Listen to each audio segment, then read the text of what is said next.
También forma parte del Sistema Nacional de Investigadores desde el 2008 y actualmente es nivel 3. También cuenta con el Premio de Estudiante Distinguido por el INER en el 2006.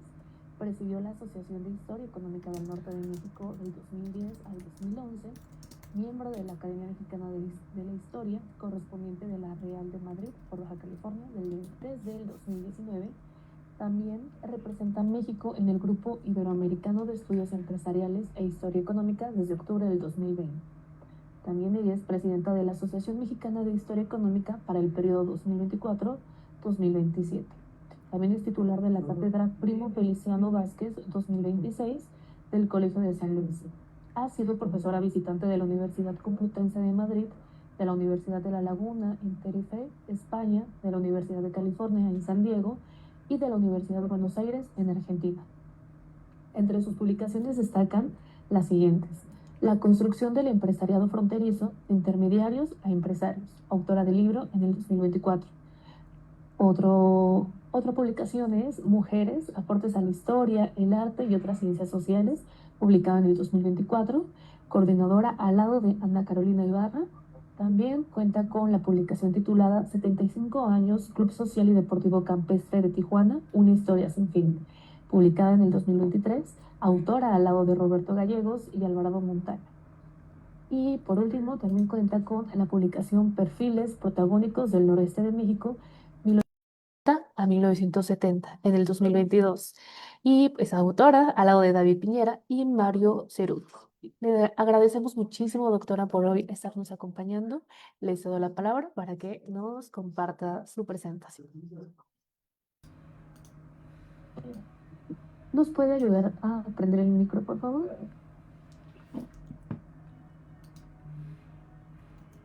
Muchas gracias por la presentación.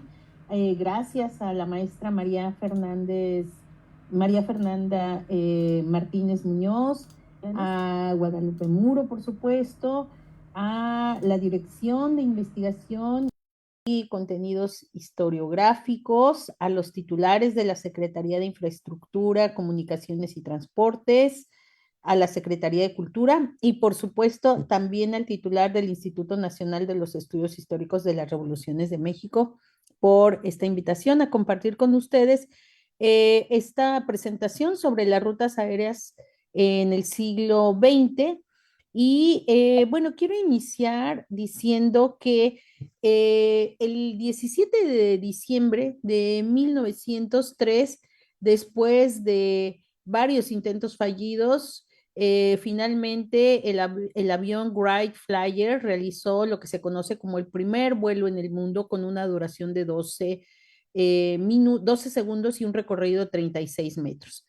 Pero una década después, ya las academias de aeronáutica eran una realidad en todo el mundo y entre estos años y 1914, pues la mayor parte de las potencias mundiales empezaron a tener sus cuerpos, grupos y secciones aéreas, pero México pues no va a estar ausente de este progreso casi inmediatamente. Como ustedes lo han visto en las otras presentaciones, tanto en ferrocarriles y en carreteras, México se une muy rápidamente a estos avances que se van a ir teniendo en los distintos campos.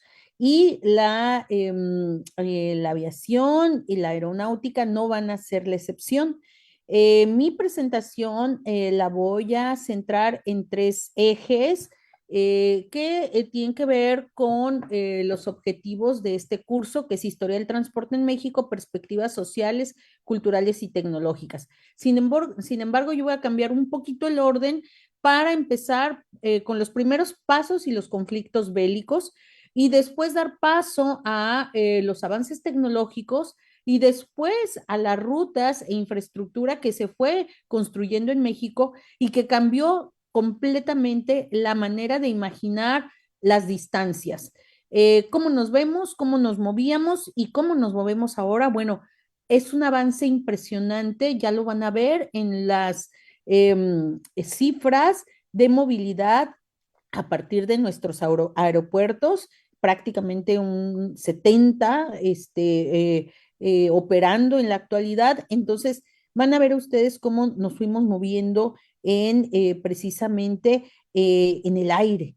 Y bueno, entonces, empezando con el primero de los puntos que tiene que ver con los antecedentes y primeros pasos y conflictos bélicos, porque igual también que en el caso de ferrocarril va a estar muy ligado a nuestro movimiento armado de la primera década del 20, pues aquí también de una u otra manera vamos a tener este peso de los conflictos, esta lucha armada que va a implicar también un uso ya muy particular de algunas aeronaves. Pero no quiero que se queden con que la aviación inicia estrictamente con el uso de los aeroplanos, porque los pioneros de la aviación tienen otro punto de despegue y tiene que ver con los globos aerostáticos. En 1786 ya se publicaba en la Gaceta de México sobre los primeros viajes en globo y se resaltaba lo que estaban haciendo Josep María Alfaro y Antonio María Fernández, pues con estos globos aerostáticos y cómo se empezaba a hacer uso de este artefacto, pero que pues era visto como algo extraño, ¿no? Hasta 1842 es que va a haber un aeronauta mexicano que va a estar volando, pero después, entre 1856 y 1907, pues ya no va a ser raro ver globos aerostáticos volando en México, particularmente en la zona de la Alameda, y bueno, Joaquín de la Cantoya y Rico va a ser el que va a fabricar sus propios globos,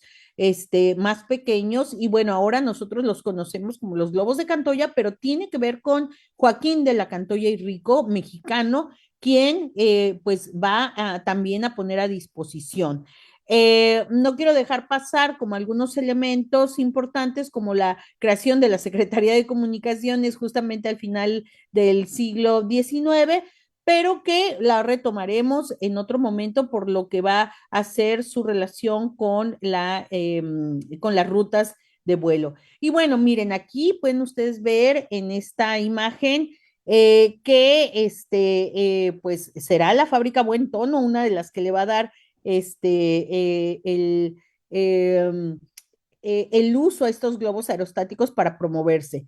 En el caso de la recién instancia creada, bueno, pues estaba como vemos aquí en la nota, su objetivo era planear, construir, conservar caminos, puertos, ferrocarriles y telégrafos. Iba a ser fundamental para el desarrollo de infraestructura de espacios que puedan comunicar, que se pueden usar, pero no necesariamente la cuestión de los globos aerostáticos va a tener que ver con esta instancia, con esta secretaría, porque no se usaban los globos aerostáticos para tener un transporte entre un espacio y otro.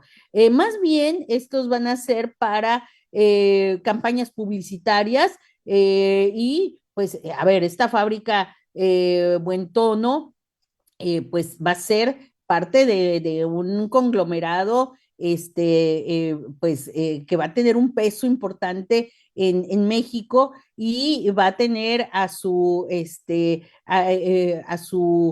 principal promotor, pues, impulsando los cigarros. Entonces, había dinero para llevar a cabo estas promociones a través de globos aerostáticos, pero junto a ello sí que vamos a ver ya organizaciones que tienen que ver con la aeronáutica y se dan cuenta es muy rápidamente México está absorbiendo esta información que está llegando de otras partes en relación a la aeronáutica. No se olviden de Guillermo Villasana López, porque él va a ser un ingeniero que va a estar en muchos momentos hasta la década de los 30 haciendo una labor muy importante. Él va a formar la Sociedad de la Aviación en 1902 y después aquí lo vamos a ver en las filminas como un personaje muy importante. De hecho, es una pena que ninguno de los aeropuertos ahorita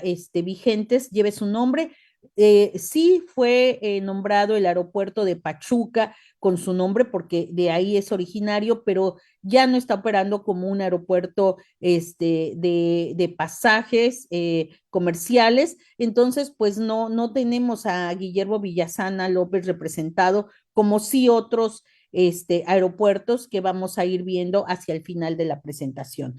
Pero bueno, no se olviden de este nombre porque es muy importante en muchos de los momentos que van a empujar justamente la aviación. Y bueno, también otro elemento que tiene que ver con esta primera fase es el de los materiales con los que se construyeron los primeros aeroplanos.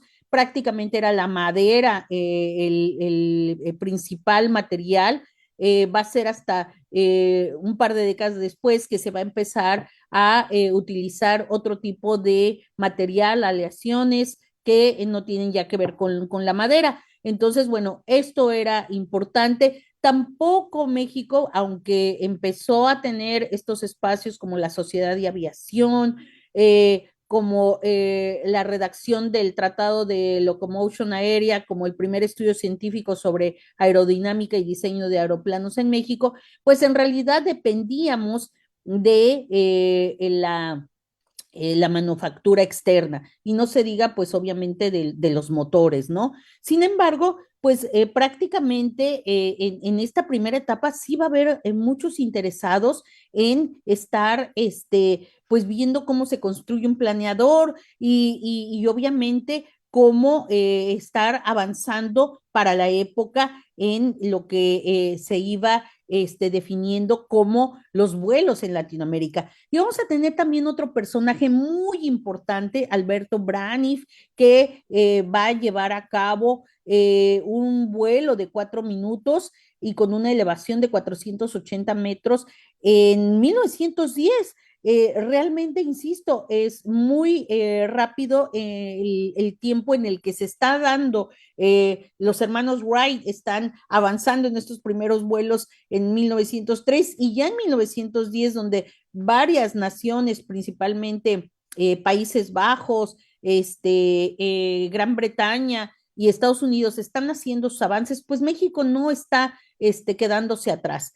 Entonces, en esta primera década del siglo XX, no solamente se van a estar haciendo estos vuelos, van a hacerse también avances y nuevamente nos vuelve a aparecer Guillermo Villasana como uno de los primeros técnicos y que va a construir justamente la aeronave denominada Pachuca, pero también va a ayudar años más tarde a diseñar la hélice Anáhuac que va a ser utilizada en varios países. Este es un aporte importante y por lo cual creo que tenemos que tener en mente a este ingeniero mexicano.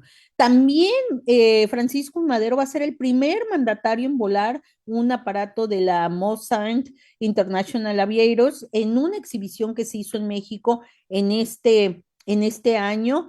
Y bueno, él fue acompañado del piloto británico Diot en este vuelo que duró apenas 11 minutos, pero que fue el referente de decir un mandatario por primera vez ha tomado un vuelo. En este contexto también van a figurar las primeras mujeres tripulantes de aviación durante esta exhibición y también tomen nota de Balbuena, este espacio donde ahora podemos tener referente al Aeropuerto Internacional de la Ciudad de México, esta área de Balbuena, pues bueno, estos llanos de Balbuena eran parte de estas exhibiciones. En la medida que va, justamente se va avanzando y se va diciendo, bueno, pues es que requerimos también nosotros pilotos y personal preparado, van a empezar a enviarse adiestramiento a los primeros personajes que después van a hacer varias hazañas. Uno de ellos es Alberto Salinas Carranza, Gustavo Salinas Camiña, Horacio Ruiz Gaviño y los hermanos Aldazoro, quien van a comenzar su adiestramiento, pero fuera del país. Y bueno, hacia 1912 se va a construir un primer avión llamado Latinoamérica, que va a ser un de Producing por Guillermo Villasana, nuevamente Guillermo Villasana y Carlos León. Y Braniff pues sigue teniendo también un peso importante en las actividades de la aeronáutica y de la política, por supuesto. Él financió voluntarios para defender el gobierno de Madero. Él va a estar, bueno, va a tener negocios en la península de Yucatán y también en la Ciudad de México. Por eso tampoco va a ser raro que tengamos dentro de los primeros aeropuertos, tengamos en esa región la instalación de rutas aéreas.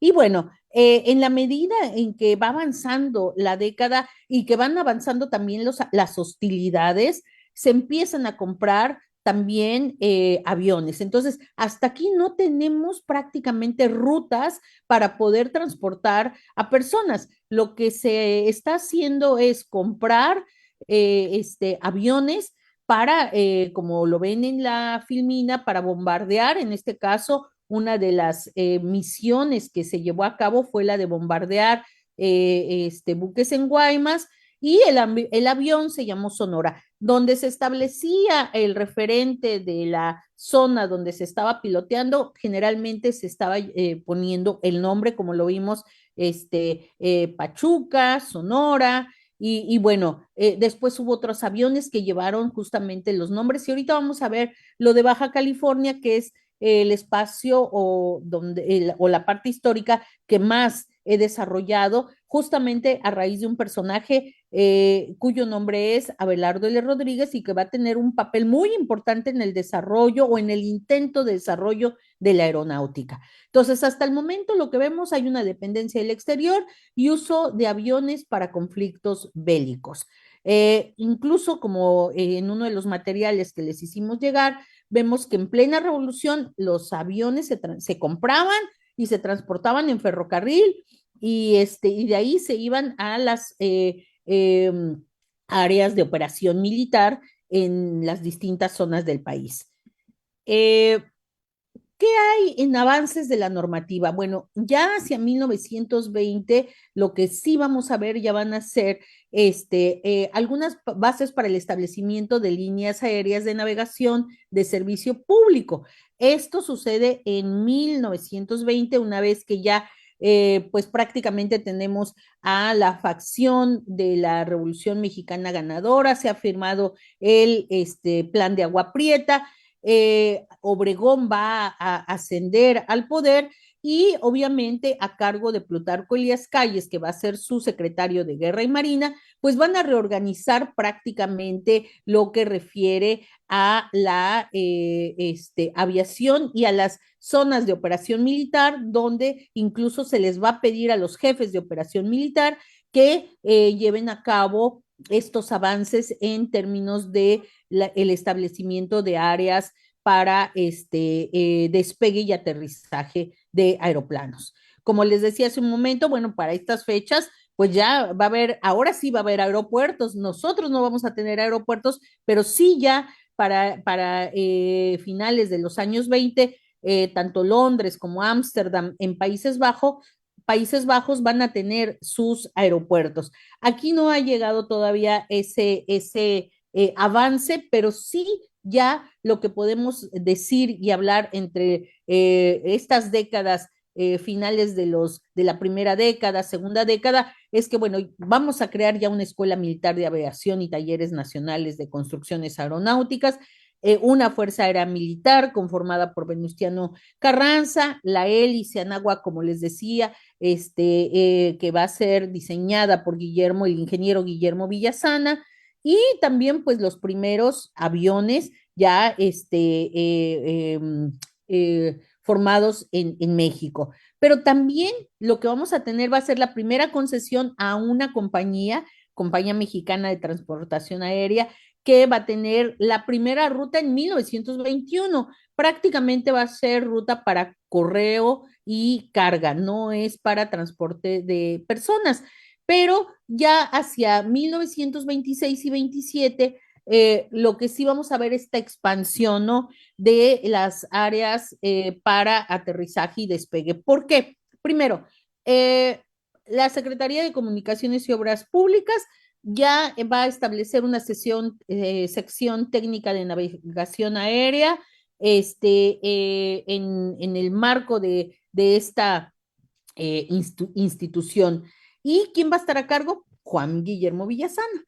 Y por otro lado, como les decía, los comunicados hacia los jefes de operaciones militares, pues se les va a pedir que habiliten un campo aéreo militar.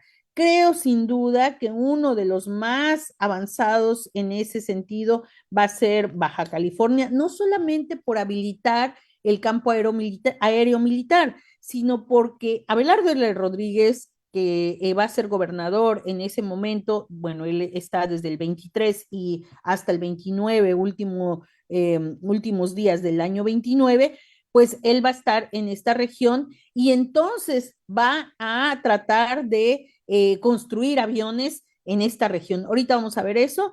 Simplemente destacar que en el 28 la ruta Veracruz-Minatitlán, Ciudad del Carmen, Villahermosa, Campeche, Mérida, va a ser otra de las rutas habilitadas y como les decía, bueno, pues estamos ahí con Braniff y Yucatán, ¿no?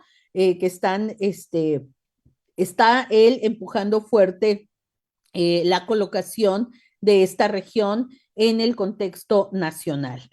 Miren, en el 29, estas serán la red postal, ¿sí? Había aquí a Mexicali, se llegaba en su lado superior izquierdo, pero pronto se va a también unir Tijuana porque va a haber un casino de nombre Aguacaliente, de la compañía mexicana del Aguacaliente, que tenía una pista de aterrizaje para sus invitados, y entonces los socios fundadores de este espacio, que eran a su vez socios de Abelardo L. Rodríguez, gobernador, pues le permitieron aterrizar a los aviones que iban a llevar correo postal para esta región. Así que este va a ser un aeropuerto o una pista de aterrizaje pequeñita, pero que va a convertirse también en la ofertante de la pista para recibir correo en esta zona. Y de su lado derecho tienen la estructura empresarial de Aeronaves de México, que del 30 al 70, pues bueno, parece que son áreas nuevas, pocas, pero no es tanto hablando de una infraestructura aérea, que como ya lo vamos a ver, pues va a tener a lo largo del siglo XX su etapa más importante después de 1965, es decir, ahí sí nos vamos a tardar un poco más en empezar a tener rutas. Para finalizar esta primera parte de las tres que les he comentado, sí me quiero detener en lo que va a pasar entre 1928 y 1930 con el proyecto de Abelardo L. Rodríguez, su red de militares, su red de especialistas altamente capacitados, encabezados por Flavio Rivera, el capitán Azcárate y otros muy especializados, el ingeniero Gómez y demás. Todo esto porque Baja California pues está contiguo a Chula Vista y a sus talleres de aviación, esta región binacional que es muy importante, pero también porque Abelardo L. Rodríguez se tomó en serio esto de impulsar el espacio para tener un campo aéreo militar. Y bueno, va a contar con el respaldo de la élite obregonista. De hecho, hasta le van a pedir que por favor ayude a conseguir armas para pues los conflictos que todavía se están dando en medio de el mandato presidencial de Álvaro Obregón entre 1920 y 1924. Y como recordarán, les decía, bueno, pues también Plutarco Elías Calles, que en ese momento era el secretario de Guerra y Marina, pues también estaba en constante comunicación con Abelardo L. Rodríguez para pues cuestiones de asistencia, sobre todo en términos de armas y eventualmente también de aviones. Las perspectivas, como les decía, bueno, se habían quedado a nivel de naves de madera, pero hay ya una posibilidad de construir aviones en México. Flavio Rivera es enviado a la Ciudad de México por Abelardo L. Rodríguez a tener esta reunión con el secretario de Guerra, ya para el 27, el secretario de Guerra y Marina, Joaquín Amaro, ya durante prácticamente el posicionamiento de el general Calles. Y bueno, se va a probar continuar con los aeroplanos, no así con tanques de guerra, que también era la posibilidad de llevarlos a cabo. Y pues Abelardo L. Rodríguez en el 28 va a crear la compañía aeronáutica constructora y de transportes de Tijuana, Baja California, pero también va a buscar tener este campo de aterrizaje y taller en los llanos de Balbuena. Va a construir tres aeroplanos, el Baja California 1, que se va a llamar el BC-1, el BC-2 y el BC-3. Sin embargo, los tres van a sufrir accidentes y por eso es que requiere los talleres para reparación en la Ciudad de México. Y bueno, ya estaba establecido el puerto aéreo central, que fue el primer aeropuerto del país justamente en esta zona llamada los Llanos de Balbuena, y ahí pues van a estar teniendo eh, la reconstrucción, estos aviones, al menos el 1 y el 2. El 3 lo va a comprar el general Amaro, y también va a sufrir un percance y también se va a reparar en la Ciudad de México.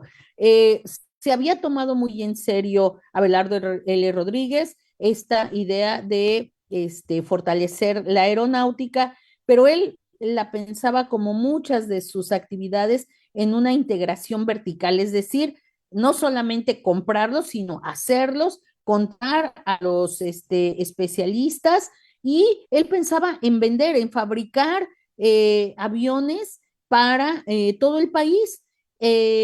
No le permitió esta posibilidad el general Amaro, pero sí pasó algo muy importante. El Baja California 2, al igual que Charles Lindbergh y su Espíritu de San Luis, que así se llamaba su avión y que pudo volar por primera vez en un vuelo transatlántico entre América y Europa, pues el caso del Baja California 2 fue en estos vuelos que se llamaban de buena voluntad para dar a conocer precisamente estos avances en la aviación. Pues también nosotros tuvimos nuestro Charles Lindbergh mexicano, que va a llegar a distintos puntos de Centroamérica. Voy a hacer un alto aquí porque les quiero mostrar justamente una partecita de este trayecto, de Baja California 2, que va a ser para Sudamérica. Permítanme un segundo,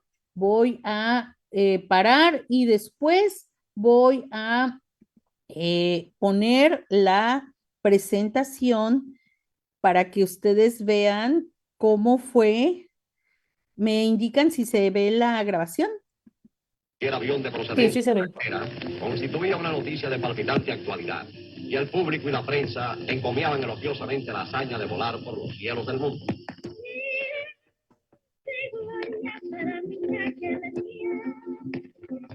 Esta vez nuestra vieja cámara presenta distintos aspectos del aterrizaje en La Habana del aeroplano conducido por el general de aviación mexicana y jefe de aeronáutica militar y civil de ese país, Roberto Fierro, al que se le tributó una acogida grandiosa por parte del pueblo cubano.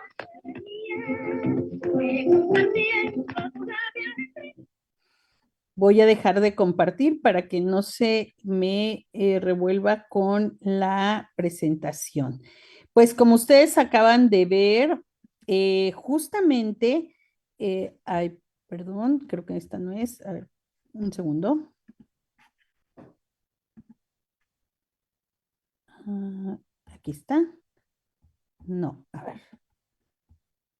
Un segundo, por favor. Porque usar las dos plataformas. A ver.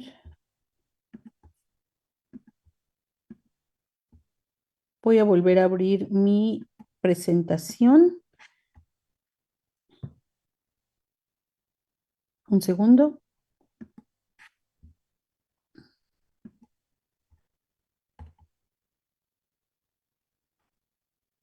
¿Podemos ver la presentación? No, ¿verdad? Solamente se comparte, A ver, pero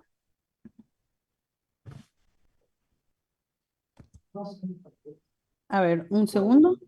claro. Ahora sí, ¿verdad? Sí, Ok. Entonces, como ustedes pueden ver, pues era muy valorado el hacer estas rutas de buena voluntad y nosotros tuvimos la oportunidad a través del Baja California 2 y del Capitán Fierro llevar a cabo esta hazaña. Como ven ustedes ahí, esa fue la ruta que realizó. El video pequeño, probadita, solamente fue en el aterrizaje a La Habana. No me voy a detener en hablarles el detalle de lo que fue esta participación y las vicisitudes y distintos situaciones que tuvo en varios espacios para el aterrizaje. Pero lo que sí les puedo decir que esto marcó un hito en lo que fue la aviación en México y que poco se reconoce en la historia de la aviación. Está un poco relegado el papel de los BC1, BC2 y BC3. Tampoco está recuperado, como ustedes ven de su lado derecho, una carta de rutas para el país que creó el propio Juan Azcárate, que era pues el director de la compañía de Abelardo L. Rodríguez. No lo tomó en cuenta en ese momento el área administrativa, pero tampoco el propio Abelardo L. Rodríguez. Él estaba enfocado en la producción de aviones para cierto tipo de usos y no tanto para la red comercial, que otra cosa hubiera sido si le hubiera hecho caso a el capitán Azcárate para poder impulsar justamente estas rutas que finalmente se dio años más tarde. Lo que sí tuvo en apreciación, sobre todo por parte de Joaquín Amaro, es que él les compró el Baja California 3 y esto, bueno, permitió que también se empezara a hablar de costos en la producción nacional. 23,000 pesos fue lo que costó este avión. Y bueno, también a partir de estos vuelos de buena voluntad y que ya se había empezado el adiestramiento de los pilotos, pues se empezaron a impulsar cada vez más los cursos de aviación. Esto es lo que se investigó en aquel momento para hacer la comparación de cuánto salía llevar a cabo un avión en México, ya no de madera, sino con otras aleaciones, y que implicaba concentrarse en esta producción, que era lo que quería Abelardo L. Rodríguez. Finalmente, en la propia visión de Abelardo L. Rodríguez era seguir con esta área en la colonia federal muy contigua a los llanos de Balbuena, pero también tener casas para quienes trabajaran ahí, impulsar la producción en serie y pues llevar a cabo esta idea de convertir en un negocio la producción de aviones. Sin embargo, para el 14 de febrero del 29 van a mandar al capitán Azcárate a una comisión a Estados Unidos como director de los talleres nacionales. Y bueno, aquí sí podemos ver que hay una situación que va a poner en entredicho las acciones tanto de Azcárate como Abelardo. Primero, Abelardo va a salir de la política nacional porque han matado ya a Álvaro Obregón y no forma parte de la recomposición que se está dando, sobre todo pues a partir de que va a haber un partido nacional revolucionario y que entonces ahora va a haber una votación, entonces él va a decidir irse y por otro lado le va a encargar que avance con el proyecto de la Ciudad de México al capitán Azcárate, pero Azcárate lo están enviando a Estados Unidos y le dice que, bueno, lo que él va a hacer es, va a conseguir piezas, va a conseguir todo lo que sea para la fábrica, pero pues obviamente que ahí ya no se va a ver bien ni el propio Abelardo L. Rodríguez ni el propio Azcárate, y de hecho él sigue enviando dinero, pero le reitera que no, ese dinero no se tiene que combinar con lo que él está haciendo allá como parte de la misión a la que le han mandado y que ese dinero que le están enviando es para nuestra fábrica. Una serie de situaciones que van a ser después contrarias a Azcárate, pues van a frenar un poco esta posibilidad de hacer aviones en serie para venderlos. Los dos van a salir realmente no beneficiados de esta situación y pues había ya un interés por parte de Abelardo L. Rodríguez de vender y firmar un contrato con Joaquín Amaro, que finalmente no se va a lograr. Él ya decía, bueno, es que ya nos están ganando el terreno otras compañías, hay un primer grupo, el de los Boeing, que está construyendo Merger Boat, hay una fábrica de motores que está haciendo la inversión en México, nos van a ganar ese mercado. Hay también otro grupo encabezado por la Aluminium Company of America, también Mexicana de Aviación está ganándonos, ¿no? La posibilidad. Entonces, él dice, hay que crear hay que hacer nuestros propios aviones, hay que avanzar técnicamente y hay que llevar este proyecto a buen puerto. Pues no, resulta que Joaquín Amaro no, dice que sí, pero nunca se firma el contrato.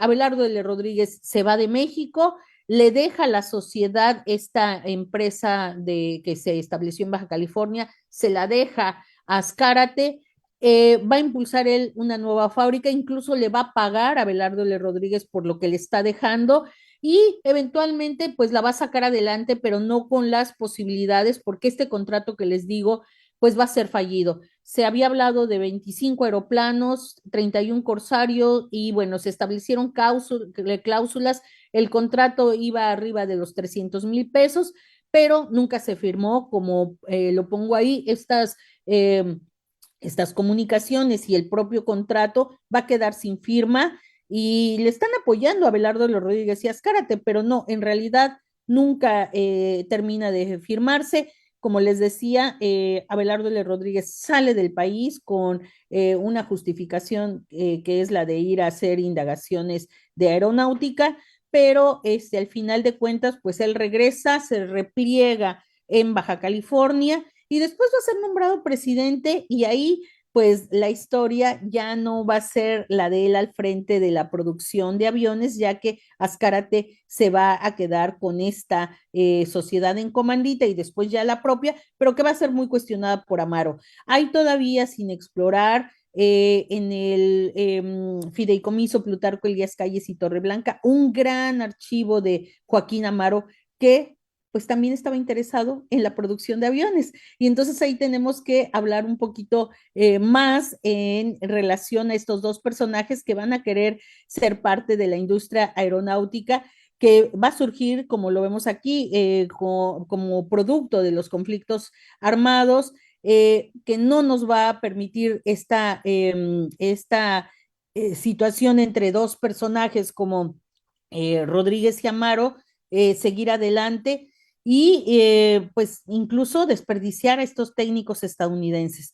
Si hubiera habido un acuerdo entre ambos jefes, ambos militares, ambos muy al frente y muy cercanos a la élite callista y obregonista, pues otra cosa hubiera sido. Se produjo una escuela, una esperanza, pero también una guerra y también, bueno, y esta guerra entre particulares que no va a dejar avanzar. No obstante, fíjense ustedes, ahí vamos a ver entre el 21 y el 31 los primeros aeropuertos, ¿sí? El Aeropuerto Internacional de Tampico, el de la Ciudad de México, el de esta pista de aterrizaje que la pongo aquí por lo que ya les comentaba de posibilitar la llegada del correo desde el 28, no va a ser donde está el actual aeropuerto de Tijuana, se va a mover hacia otra área muy cercana, hacia el 51, va a ser un aeropuerto federal, después en el 71 va a cambiar, pero va a estar en la misma área y bueno, pues va evolucionando. Les digo esto porque prácticamente en todo el país vamos a ver evolución tanto de áreas como de aeropuertos que se van a mover de una zona a otra zona. Entonces, los aeropuertos que vamos a nosotros encontrar enlistados en la actualidad muchas veces no están en el lugar donde originalmente hubo aterrizajes o despegues, y entonces ahí sí hay que ir haciendo como un análisis de a uno por uno. Comento esto porque de pronto en las siguientes gráficas o cuadros, tablas, vamos a ver fechas que dicen, bueno, pero ¿por qué tan tarde se incorpora esta ciudad si debió ya de tener aeropuertos antes? Efectivamente, algunos, como insisto, con el ejemplo de Tijuana, vamos a ver que se van cambiando de lugar o van desapareciendo o van creando nuevos aeropuertos. Lo cierto es que entre el 31 y el 41, estos aeropuertos movieron a 600,000 pasajeros, una cosa todavía no impresionante, pero sí vamos a ver que en menos de 25 años nos vamos a ir a millones de personas moviéndose por la vía aérea. Ahorita vamos a tocar eso. No quiero dejar pasar también decir que el 31 de agosto del 31, siendo presidente de la República Pascual Ortiz Rubio y secretario de Comunicaciones y Obras Públicas Juan Andreu Almazán, se publicó la Ley sobre Vías Generales de Comunicación y Medios de Transporte, bueno, ya aquí se incluía toda una legislación en relación a la aeronáutica o a los movimientos vía aérea. Esta ley se modificó en el 32 y luego en el 40, se mantuvo hasta el 83 y finalmente hasta el 95 se expide una nueva ley en la que ahora sí se va a permitir inversión privada. Y ahorita vamos a ver cómo va a impactar en lo que corresponde a las rutas. Bueno, aquí simplemente alguna reglamentación que se deriva de esta ley tiene que ver justamente con los puertos aéreos, con los límites para de carácter público, privado, con qué se requiere para poder habilitar un campo aéreo, es decir, la legislación relacionada ya con una idea muy clara de que una nueva vía para mover a los mexicanos y las mexicanas, pues tenía que ser también a través justamente de las rutas y para eso pues se requería infraestructura. Y como vemos, fíjense, desde 1921 hasta 2022, o sea, 100 años, pues vamos viendo cómo primero eran estos 4 aeropuertos, luego nos vamos a 9 aeropuertos, por ahí hay uno que se queda fuera, pero en 1965 se va a crear una instancia que va a operar los aeropuertos. Y a partir de aquí hay un cambio fenomenal en la cuestión de infraestructura, si vamos viendo lo que pasa entre el 66 y el 72 y entre el 76 y el 85, que va a ser el periodo en el que más aeropuertos se van a habilitar y donde esta instancia va a ser fundamental. Luego va a venir el cambio de modelo económico y vamos a ver una caída tremenda en la construcción de nuevos aeropuertos y obviamente va a venir también el proceso de privatización, bueno, va a ser también muy importante porque le va a dar una nueva forma de administración a lo que es la infraestructura aérea y bueno, pues a la posibilidad de ampliar las rutas y ampliar la movilidad. Miren, aquí vemos como del 42 al 52 los aeropuertos que se van a establecer y yo puse negritas los que básicamente están enfocados en el turismo, que es Ciudad del Carmen, Iztapas y Guatanejo, Guadalajara. Y bueno, pongo aquí a Tijuana, como les decía, ya en el 51 con un aeropuerto propio, ahora sí establecido, era un aeropuerto federal, pero cuya característica además que actualmente tiene un puente aéreo, es el único aeropuerto en la frontera norte que tiene un puerto aéreo con Estados Unidos, lo vamos a destacar un poquito más adelante. Luego del 56 al 65, miren, estos son los aeropuertos, no son aeropuertos muy grandes, pero bueno, son federales y van a ir cumpliendo esta cobertura del país, que hacia los 65, el 65, que es cuando va a empezar a operar aeropuertos y servicios auxiliares, como ya les decía, pues va a haber un gran cambio, ¿no? En este periodo de el 65 en adelante y que está relacionado de alguna manera ya con lo que el presidente Miguel Alemán en su periodo de ejercicio público, pues va a empezar a empujar. En primer punto es que en el 58 la Secretaría de Obras Públicas y la Secretaría de Comunicaciones y Transportes pues quedan ya establecidas como tal. Va a haber un plan de conservación de la red aeroportuaria. La Secretaría de Comunicaciones va a trabajar en la realización de obras, como ya lo vieron ustedes en las anteriores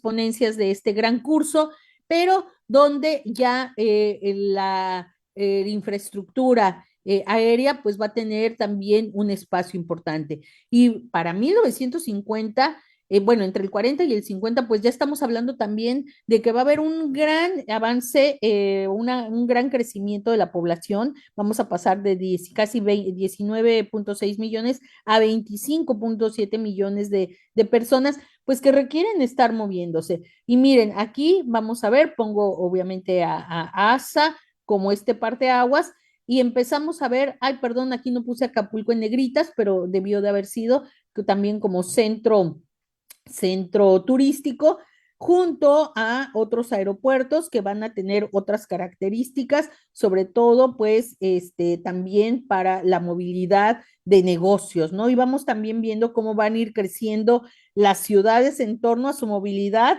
a partir justamente de la presencia de infraestructura aeroportuaria. Y nuevamente en el periodo siguiente, que es hasta antes del cambio de modelo económico, pues vemos como el efecto de impulsar el turismo en ciudades como Manzanillo, Chetumal, Loreto, Cancún, no se diga, va a ser ahorita que veamos los números de pasajeros por cada aeropuerto, vamos a ver que Cancún está entre uno de los principales, Cozumel, San José del Cabo, Cabo San Lucas, Puerto Escondido, San Luis Potosí, Puebla como espacios de turismo, ¿no?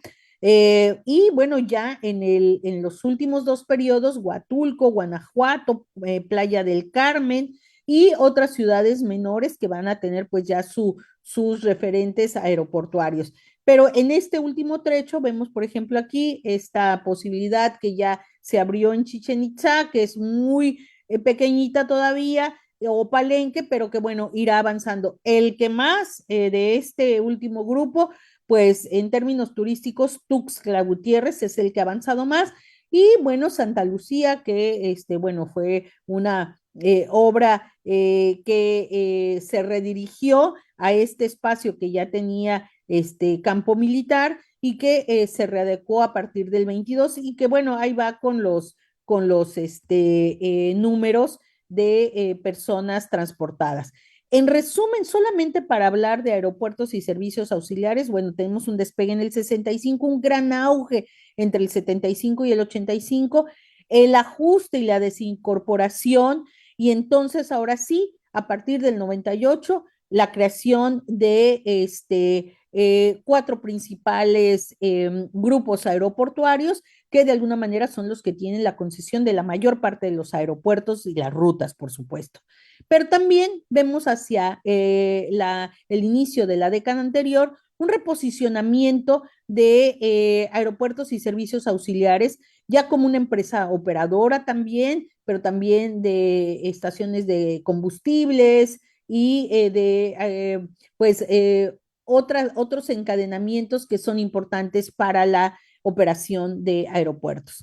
Eh, estos cambios nos llevan a que en 2007 hubiera 19 aeropuertos directamente manejados por ASA y 4 en sociedad.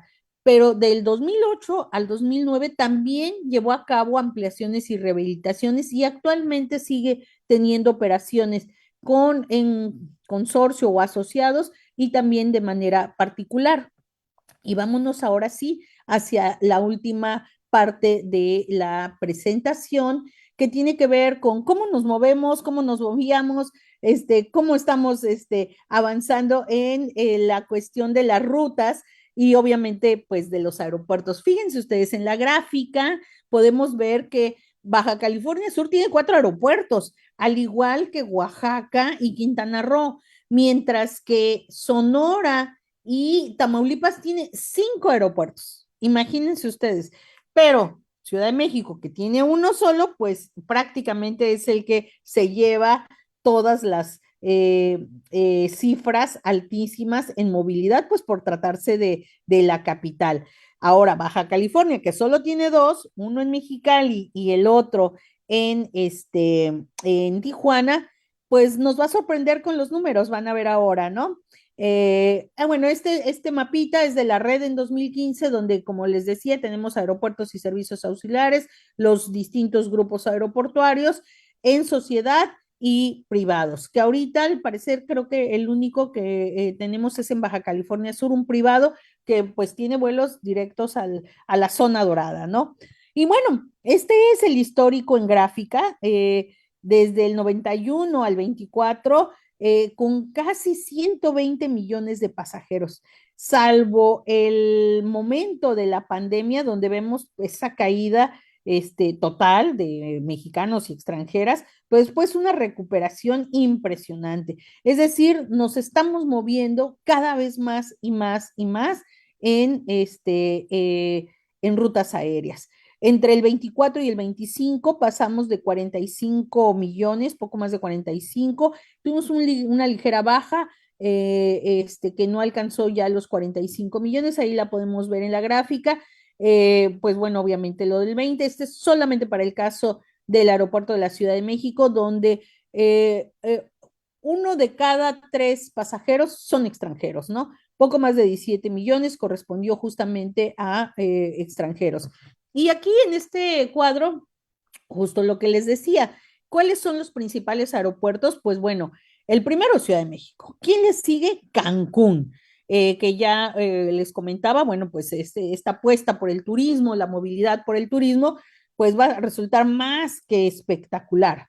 El aeropuerto de Guadalajara queda en tercer lugar, el de Monterrey queda en cuarto lugar y sin duda es el que creció más entre el 24 y el 25. En números absolutos es el que creció más. Sin duda, Monterrey por la cuestión de los negocios, pero también por la cuestión de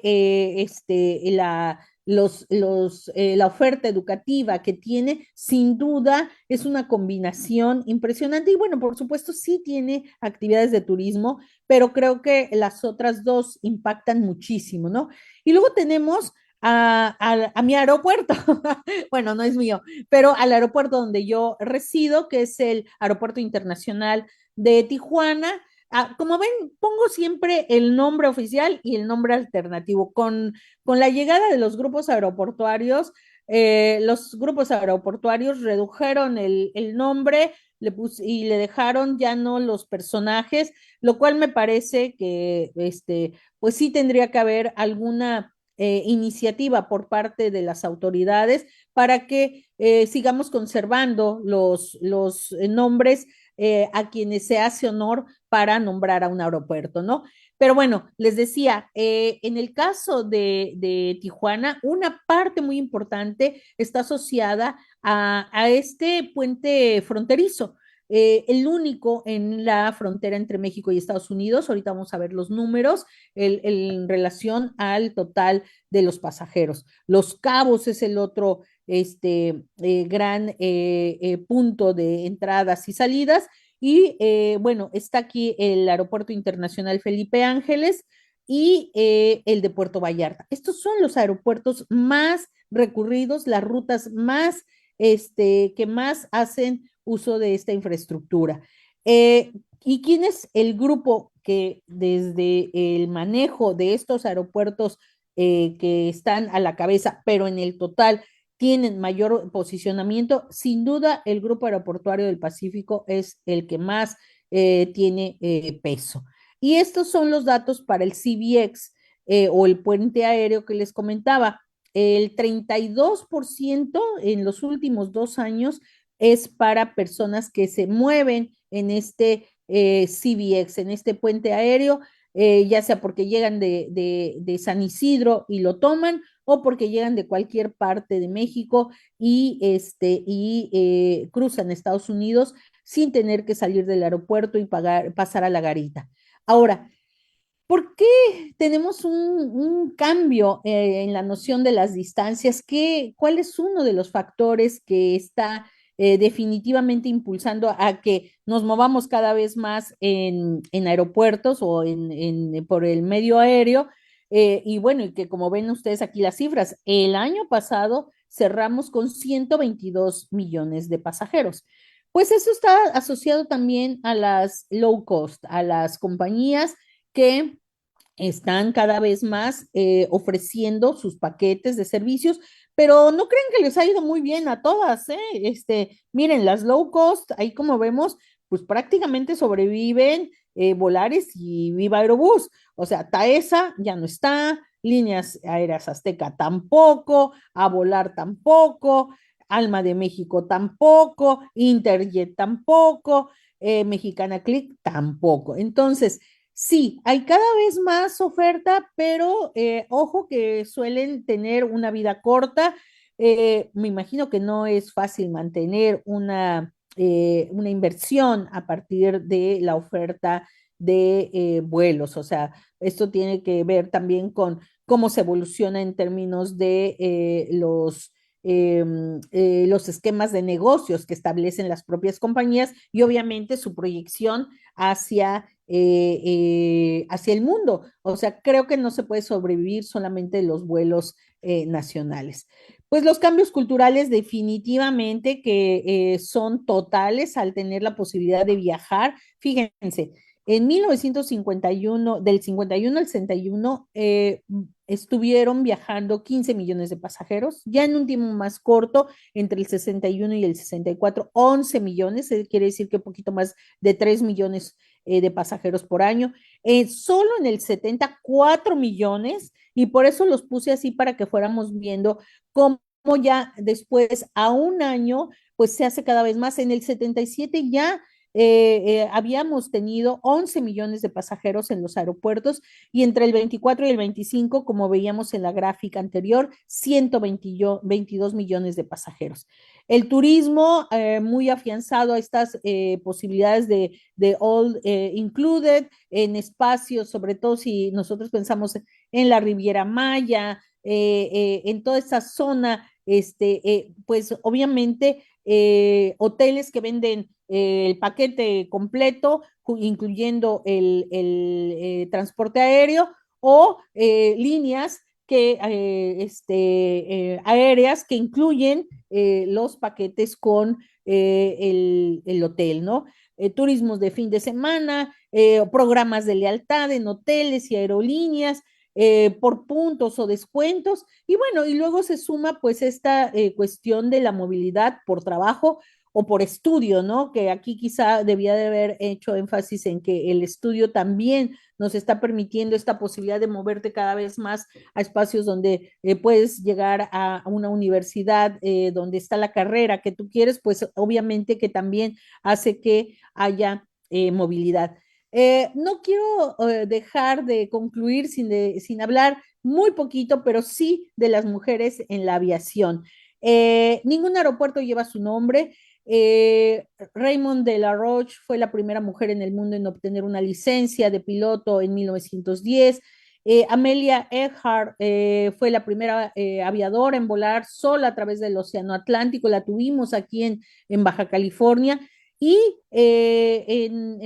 pues en el grupo de nuestras mexicanas está María Marcos Cedillo Salas, originaria de San Luis Potosí, donde también el Capitán Azcárate va a intentar poner otra compañía. No voy a hablar de ello aquí, pero San Luis sí que también debe de tener un espacio en la historia de la aviación por varios puntos, pero bueno, María Marcos Cedillo también de San Luis Potosí va a ser la primera en ingresar a la Escuela Civil de Aviación de esa ciudad.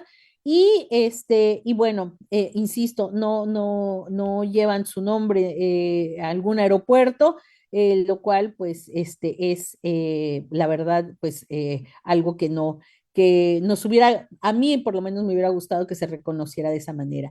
Y pues nada, yo hasta aquí dejo la presentación esperando sus preguntas a lo comentado el día de hoy.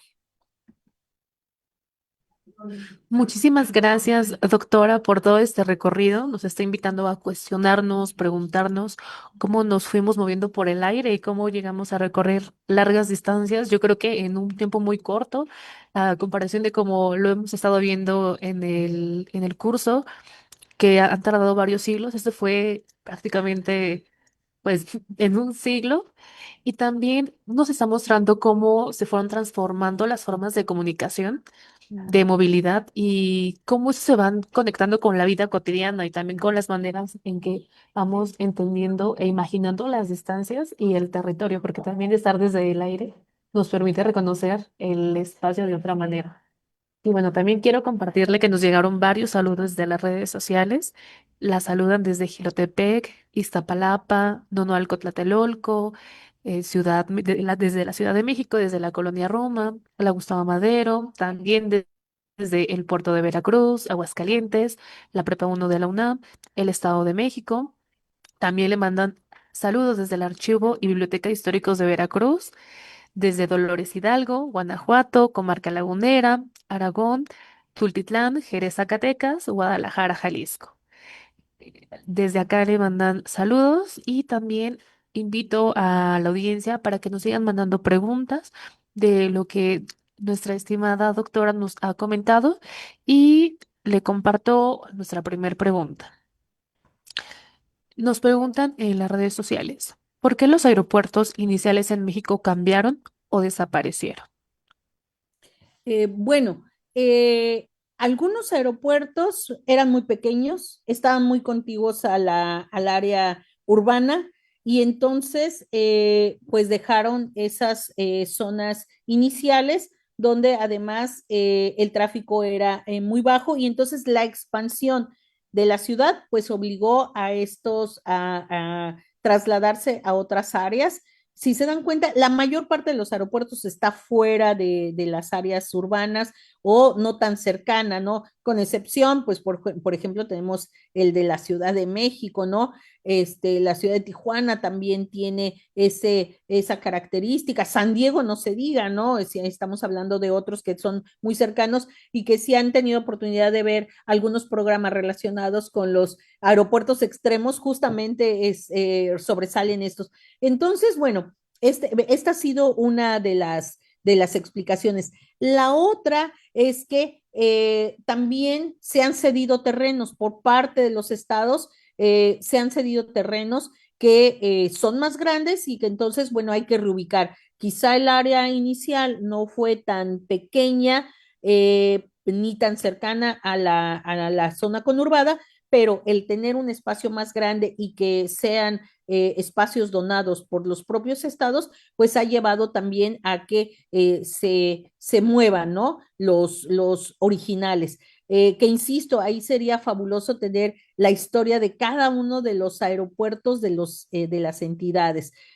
para ir viendo pues justamente cómo se van moviendo en el área urbana, cómo van creciendo, y cómo, bueno, pues la deshabilitación pues va dando pie también a otros usos de esas áreas.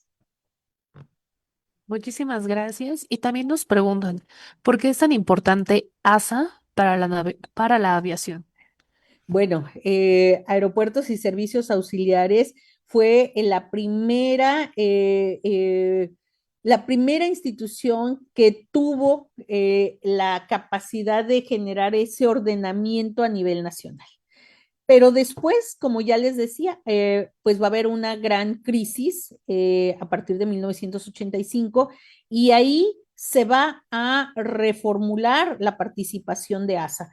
ASA ahora incluso también maneja biocombustibles, es una parte de la cadena de lo que implica la operación de aeropuertos, se ha modernizado y ha logrado también rehabilitar y también poner en marcha nuevos aeropuertos y ahora tiene otras capacidades. Ahora ASA también opera aeropuertos, ¿no? Entonces también es un competidor más. En un momento fue un impulsor como parte de la propia estrategia del Estado de impulsar la infraestructura aérea y las rutas comerciales, pero bueno, ha cambiado su participación y sigue siendo muy importante también pues por la acumulación de capacidades que se ha dado desde 1965 cuando empieza a operar hasta nuestros días. Entonces yo creo que es una institución que tiene todavía mucho que dar, y sus integrantes, pues obviamente personal altísimamente capacitado.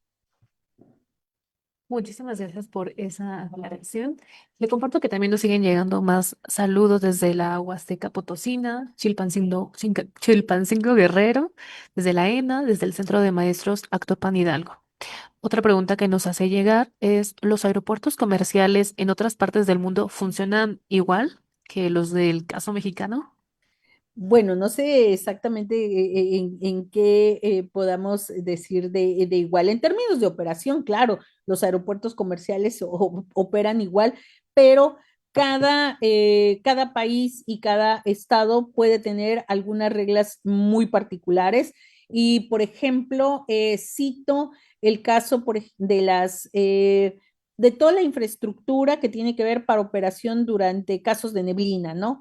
Entonces, aunque ya eso es una situación que por el cambio climático, por las condiciones, tendrían que tener todos los aeropuertos de todo el mundo, pues aún siguen habiendo aeropuertos que se han tardado en poner ese tipo de tecnología. Entonces, hay variaciones.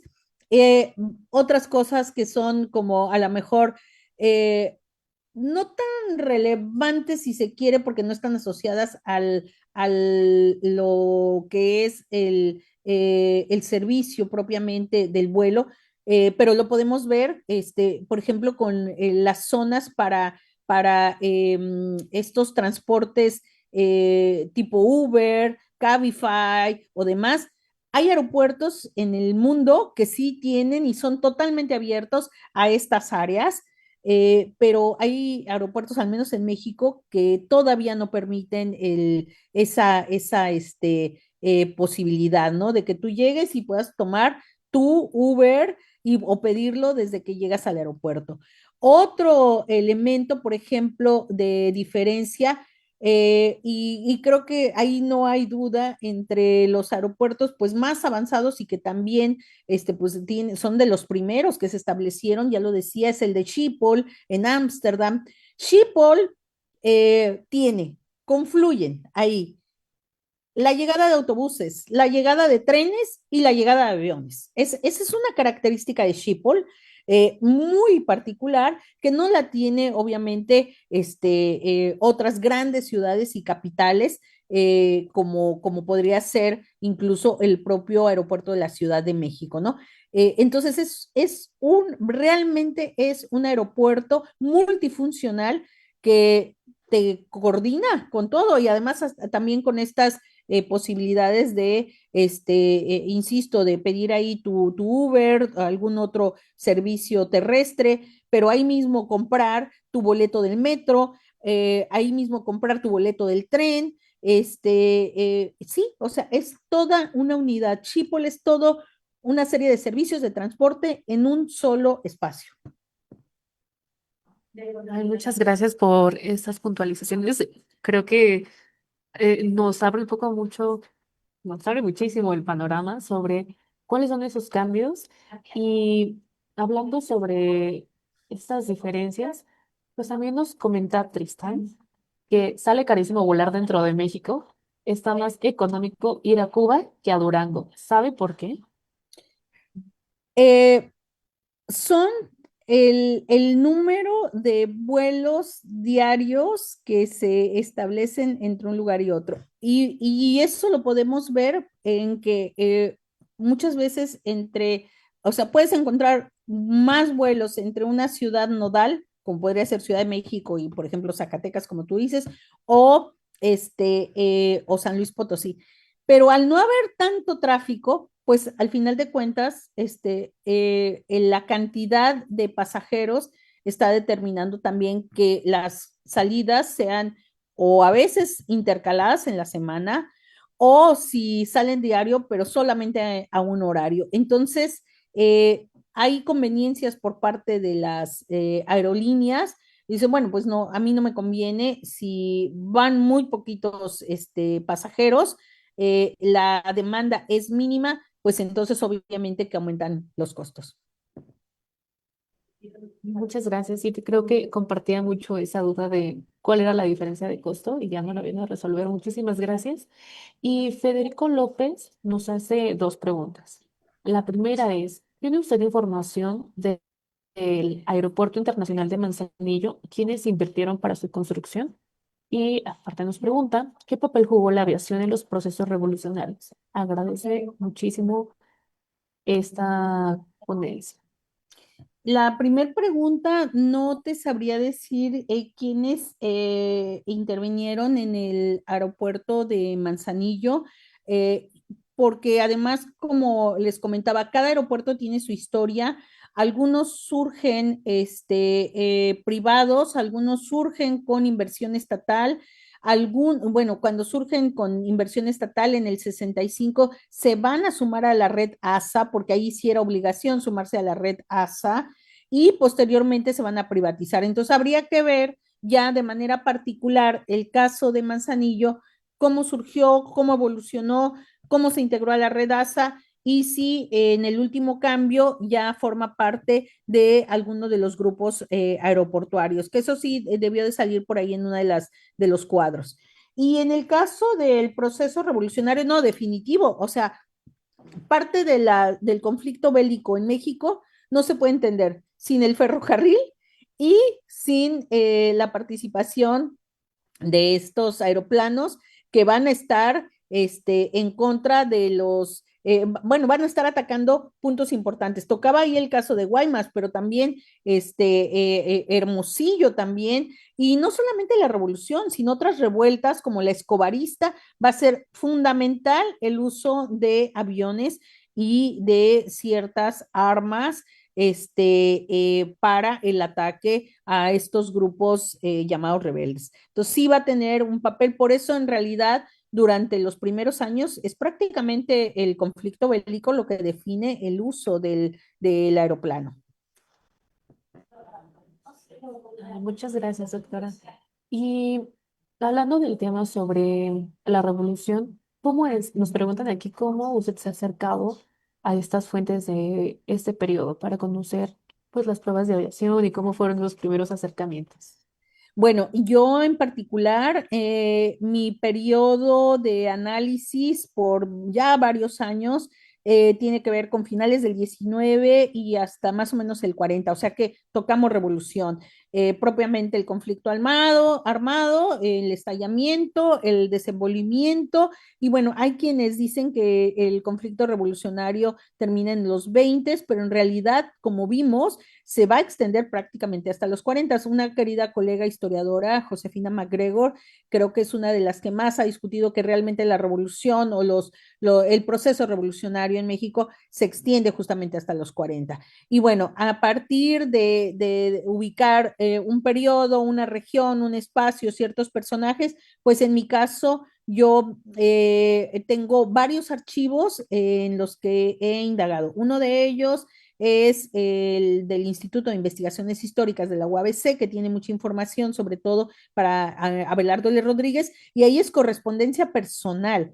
Luego, bueno, hay otros como el fondo, el fideicomiso Plutarco Elías Calles y Torreblanca, el INER mismo, que tiene una información magnífica sobre revolución, pero bueno, que son de otros periodos y de otros contextos. En particular, creo que los archivos locales nos dan muchísima información y yo creo que todavía tenemos ahí que indagar muchísimo y obviamente hacer estas comparaciones.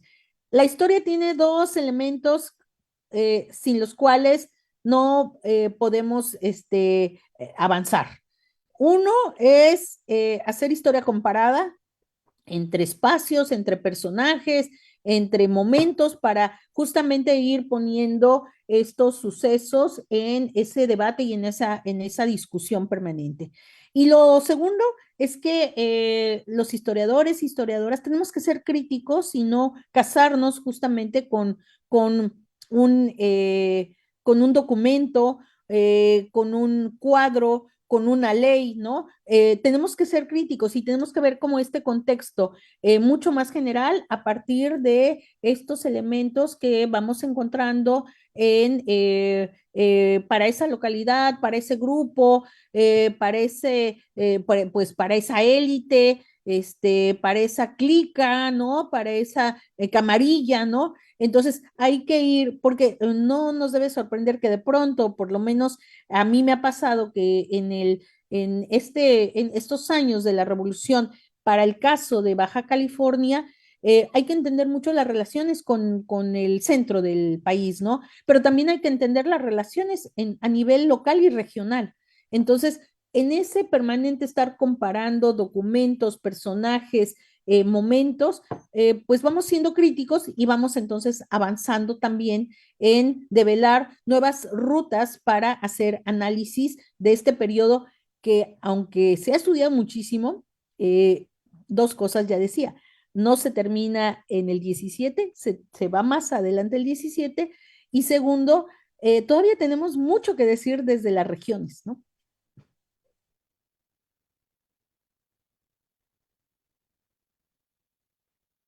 ¿Se cortó? ¿Aló? Sí, sí, te escucho y te veo muy bien, Araceli. Te comentaba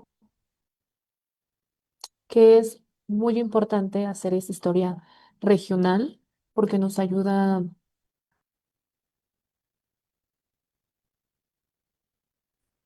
Hola, hola. Hola, Araceli. Se cortó un poquito, ya puse mis datos, ya podemos seguir sin ningún problema. Claro que sí. Te respondía que me parece muy atinado lo que comentas sobre la historia regional, porque nosotros tenemos en mente mucho el aeropuerto de la Ciudad de México, pero entendiendo también qué pasa en otros aeropuertos, en otros estados, podemos entender las conexiones que hay en todo el país, pero también estas particularidades y cada reto para poder crear un aeropuerto, como ya decías, van creciendo poco a poco a lo largo del siglo XX y viene a mi mente, por ejemplo, el de Puerto Escondido, cómo ha estado creciendo en los últimos años.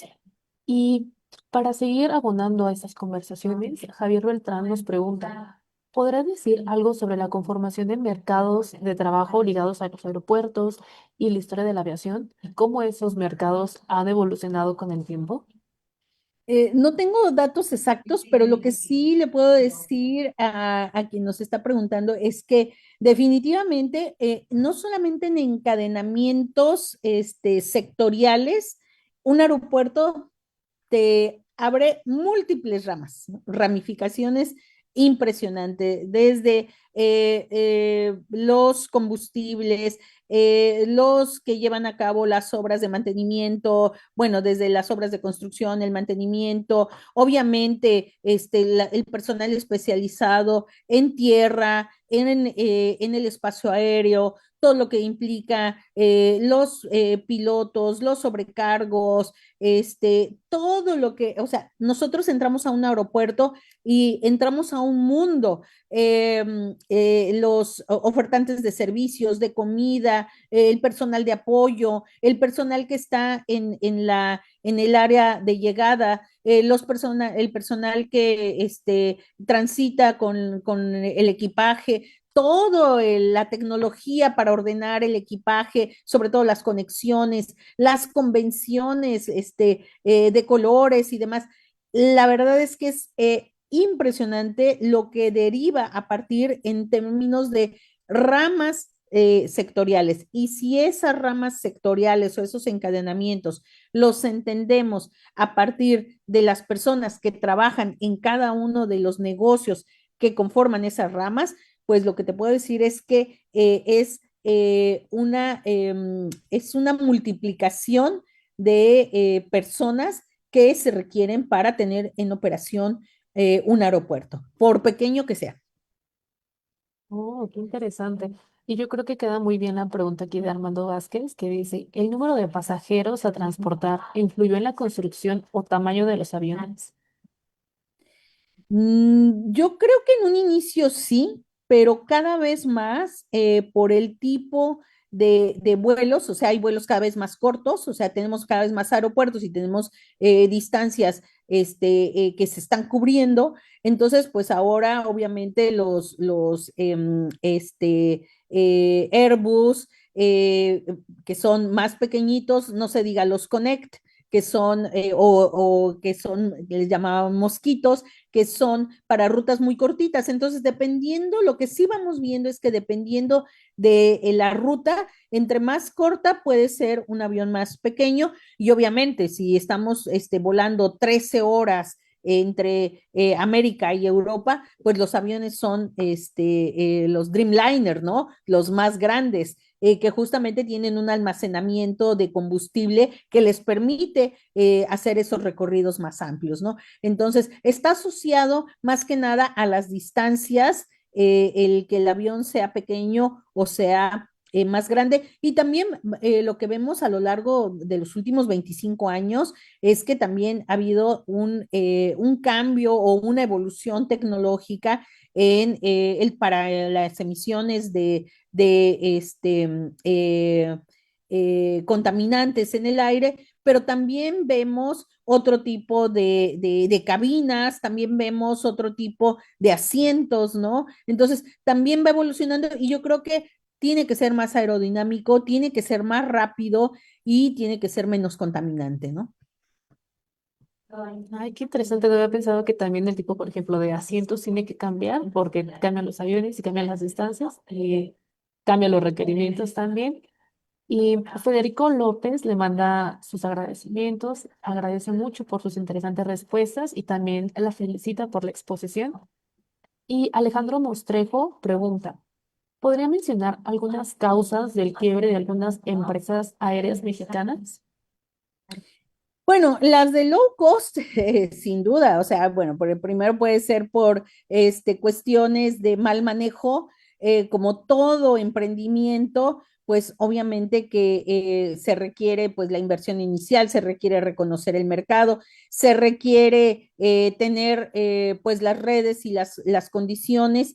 Es decir, tiene que haber un plan de manejo óptimo para que realmente se pueda mantener, sea un negocio de oferta de servicios aeronáuticos o sea un negocio de venta de lo que quieras o sea un negocio de fabricación y elaboración de cualquier producto. Es decir, todo negocio, todo emprendimiento requiere pues de estar posicionado en un mercado, ser competitivo y si no tienes la capacidad de ser competitivo, y a veces ser competitivo implica pues enfrentarte a empresas que tienen un mayor tamaño, que tienen más historia y que entonces tienen más redes, están mucho más maduras y que si no vas a la par, pues definitivamente tu negocio va a terminar diluyéndose, ¿no? Entonces, pues esto aplica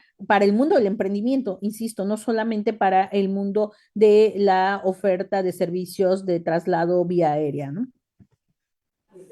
Sí, por supuesto. Y Alma García comenta que en algún momento de la presentación usted colocó una imagen de las compañías que ya no existen y quiere saber qué tiempo voló Alma de México. Ah, ahí lo teníamos. Le puedo dar el dato. Ahorita lo, eh, Lo buscamos. sí, Alma de México solo estuvo 3 años activa. El 2005 bueno, en realidad menos, porque en el 2005 obtuvo la licencia, inició operaciones el 8 de junio del 2006 y desapareció en el 2008. Así que 2 años. Es un tiempo muy breve, pero yo creo que a partir de todo lo que nos he contado podemos incluso iniciar esas reflexiones del por qué.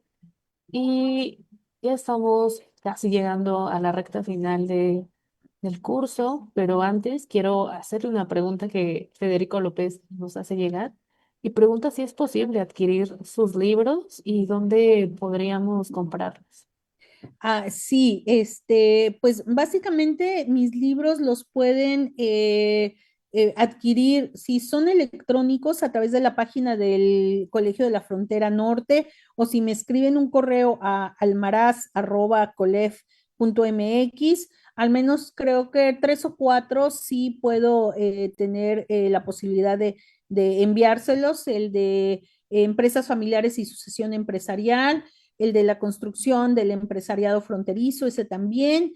Tenemos otro, bueno, el de mujeres, por supuesto, que hicimos para la Academia Mexicana de la Historia. Y tengo otro libro que no tiene que ver mucho con esta charla que hemos visto hoy, pero que tiene sí que ver con el desarrollo regional en el norte y que es sobre algodón como un cultivo estratégico y que entonces, bueno, ahí parte de las cosas que les he comentado en términos de las empresas y el emprendimiento, pues tiene que ver mucho con también con dinámicas en el norte como las que estuvieron asociadas a la producción de algodones. Eso sin problema, si me escriben a almaraz@colef.mx, nada más que me digan que son estudiantes del curso de el INERM, y con muchísimo gusto yo les comparto una versión electrónica de esos documentos. Muchísimas gracias. Ya la doctora nos compartió su correo, entonces esperamos que le manden ese correo para pedir más informes. Y ya para finalizar, doctora, me gustaría que nos diera una reflexión final sobre el tema que ha expuesto el día de hoy. ¿Cuál sería esa reflexión que les quiere compartir? Bueno, primero que México se suma a la posibilidad de tener aeroplanos muy rápidamente, y esto no solamente lo vemos en lo que corresponde a la tecnología de la aviación y a la disponibilidad de aeroplanos, sino también lo hizo México en el ferrocarril y lo hizo en las carreteras y lo hizo también incluso en la producción de automóviles. Entonces, creo que México durante finales del 19 y principios del 20 vamos a ser un país que está muy adelantado. No por nada, pues en muchos de los sectores hemos sido punta de lanza en su primera fase.